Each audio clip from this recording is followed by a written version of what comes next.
Sir ये भी बात कही जा रही है, रंजीत बात कही जा रही है कि नंबर्स नहीं है फिर भी आप लोग मूव कर रहे हैं। कौन कहते हैं नंबर्स नहीं है? 50 आदमी की जरूरत है, 50 MP नहीं है हमारे। मोदी जी ने बोला कि मोदी जी बहुत कुछ बोल सकते हैं। नमस्कार, जनसत्ता में आप सभी का स्वागत है।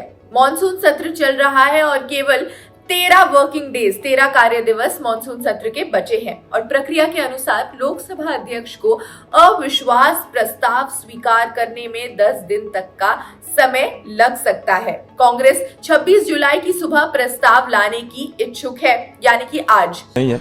और हमारी पार्टी की तरफ से जब चर्चा शुरू होगी, हम नॉर्थ ईस्टर्न की रिप्रेजेंटेटिव को मतलब गौरव गोगोई को हम तैनात करेंगे। आज ही हमारे नो कॉन्फिडेंस मोशन हम मूव कर रहे हैं। विपक्ष बुधवार यानी कि आज मोदी सरकार के खिलाफ अविश्वास प्रस्ताव लाने जा रहा है। लोकसभा में कांग्रेस के नेता अधीर रंजन चौधरी ने मंगलवार रात ये ऐलान किया। कांग्रेस ने अपने सभी सांसदों के लिए व्हिप जारी किया है। प्रस्ताव की मांग करने वाला दस्तावेज तैयार है और कांग्रेस ने 3 लाइन का व्हिप भी जारी कर दिया है, जिसमें अपने सभी लोकसभा सांसदों को 26 जुलाई को सुबह 10:30 बजे संसदीय दल की बैठक के लिए उपस्थित रहने के लिए कहा गया है। और ये सभी सदन में अपनाए जाने वाले सदस्य होने चाहिए। विपक्षी दल इस प्रस्ताव को लेकर प्रधानमंत्री द्वारा संसद में बयान की अपनी जिद पूरी करना चाहते हैं। दरअसल अविश्वास प्रस्ताव पर प्रधानमंत्री को बयान देना होता है, इसके बाद वोटिंग भी होती है। सरकार के पास सदन में पर्याप्त संख्या बल है, ऐसे में सरकार को कोई खतरा नहीं है। विपक्षी गठबंधन इंडिया में शामिल दलों ने ये साफ कर दिया है कि प्रधानमंत्री के सदन में बयान के बाद ही मणिपुर पर चर्चा शुरू करने के अपने रुख पर वे कायम रहेंगे। अब ये गैम्बल क्यों है? पहला, क्योंकि लोकसभा में संख्या बल विपक्ष के पक्ष में नहीं है। भारत के घटक दलों के पास लोकसभा में लगभग 141 सीटें हैं, जिसकी वर्तमान ताकत 537 है। एनडीए 320 से ऊपर है। प्रस्ताव का परिणाम एक पूर्व निष्कर्ष है।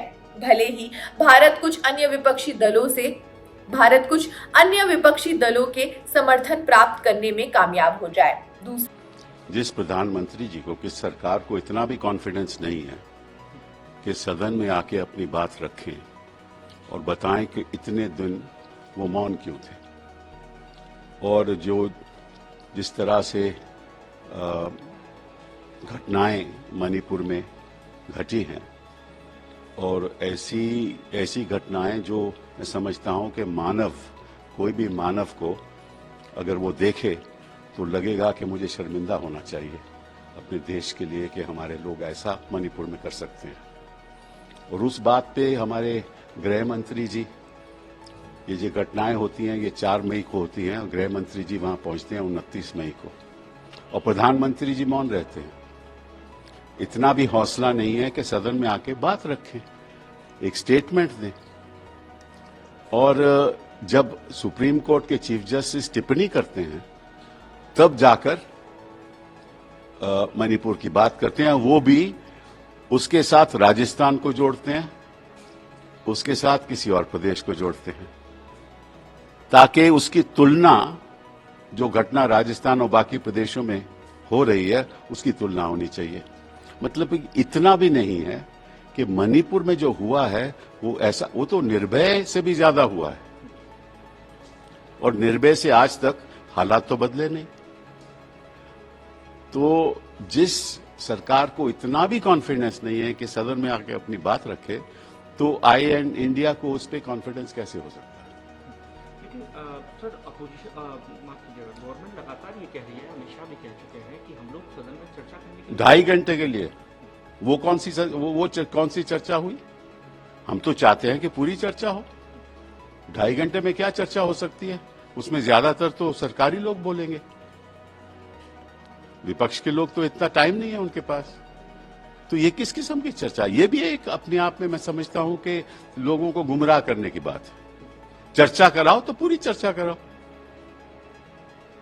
सर, जिस तरीके से कल तुलना हुई, लगातार तमाम बड़े नेताओं ने कहा कि इंडियन मुजाहिदीन से तुलना की गई है ईस्ट इंडिया कंपनी से। भाई, इनको मालूम नहीं कि भारत दैट इज इंडिया, तो भारत तो मुजाहिदीन के साथ नहीं है। India that is Bharat.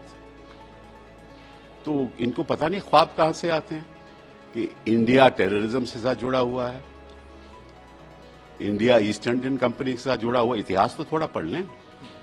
East Indian company करती क्या थी? जो आज के जो उस टाइम के लोग मुगल राजा करते थे, ऐसा ही वातावरण आज है। जो मन में आए कर दो, सरकारें गिरा दो, चुनी हुई सरकारें गिरा दो, और किसी किस्म का खेल होता है इसके पीछे। आप जानते हो, मैं भी जानता हूं, देश जानता है। तो कौन सी लूट की बात कर रहे हैं जो आज हिंदुस्तान में हो रही है? एक आखिरी सवाल लूंगा सर, क्योंकि नो कॉन्फिडेंस मोशन की बात की जाए तो आपको लगता है कि जो अन्य पार्टी हैं जैसे बीआरएस हो गया, वाईआरएस, इससे कोई लेना देना नहीं है। नो कॉन्फिडेंस मोशन का मतलब यह है कि देश के सामने वो बातें रखो जिससे जाहिर हो कि ये सरकार कर क्या रही है। हमें भी मालूम है कि नंबर्स उनके साथ हैं, मेजॉरिटी उनके साथ है, लेकिन एक मौका तो मिलेगा देश को बताने के लिए। जो प्रधानमंत्री जी आ नहीं रहे तो प्रधानमंत्री जी जवाब तो देना पड़ेगा ना। वहीं चुनौतियों में शामिल राजद की संसद में अनुपस्थिति। एसपी के अखिलेश यादव और आप के भगवंत मान दोनों ही अच्छे वक्ता हैं। उन्होंने 2022 में विधानसभा चुनाव लड़ने के लिए अपना सीट खाली कर दिया। एक और अच्छे वक्ता एसपी के आजम खान, वो भी अपनी सीट खाली कर चुके हैं और उन्हें अयोग्य भी घोषित किया जा चुका है। अगर संसद में अविश्वास प्रस्ताव लाया जाए और सदन के 51% सांसद अविश्वास प्रस्ताव के पक्ष में मतदान करते हैं तो ये पारित हो जाता है। इसके पारित होने पर माना जाता है कि सरकार ने बहुमत खो दिया है और उसे पद से इस्तीफा देना होगा। सरकार को या तो विश्वास मत लाकर सदन में अपना बहुमत साबित करना होता है या फिर विपक्ष अविश्वास प्रस्ताव लाने के बाद सरकार से बहुमत साबित करने के लिए कह सकता है। खैर, इस खबर में बस इतना ही। बाकी देश दुनिया की खबरों के लिए जुड़े रहिए जनसत्ता के साथ। शुक्रिया।